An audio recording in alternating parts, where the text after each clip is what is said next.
zay ny mahakasiky niny fa ivadika pejim-baovao hafa kosa indray isika délégation mafonja avy amin'ny UNICEF no niaona tamin'ny premier ministre lehiben'ny gouvernement androany ka nifantoka tamin'ny fanatsarana ny fiarah-miasa eo amin'ny rotonta ny resaka nandritra izany deo jerentsika avy hatrany ary ny sary Sivy be izao ny nandrafitra ity délégation UNICEF tonga teny amin'ny lapamahazo arivo ity izay nitorian'Andriamatoa Stéphane Tafrov solon-tena maritra ny Bulgaria amin'ny firenena mikambana.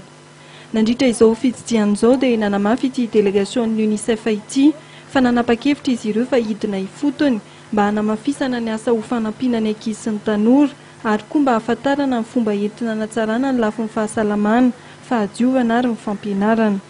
Notsindriman'Andriamatoa Stéphane Tafrov ihany koa fa ny fandraisana tanana ny ankizy sy ny fiadiana amin'ny tsy fitoviana dia azon'ny firenena tombony.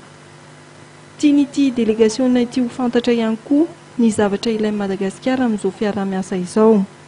Na dia efa misy aza ny ekipan'ny UNICEF miasa ny atsimo dia mbola noresahana ihany koa ny hanomezan-danja ny ady amin'ny tsy fahampitsakafo any amin'iny atsimon'ny nosy iny.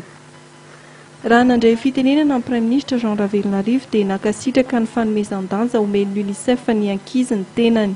Nolazainy fa tanàna maromaro ny vatsian'ny UNICEF mba ho fanampiana amin'ny fahasalamana sy ny fampianarana ary ny fanjarian-tsakafo mba ho afaka miaina ara-dalàna ireo mponina ny toerana.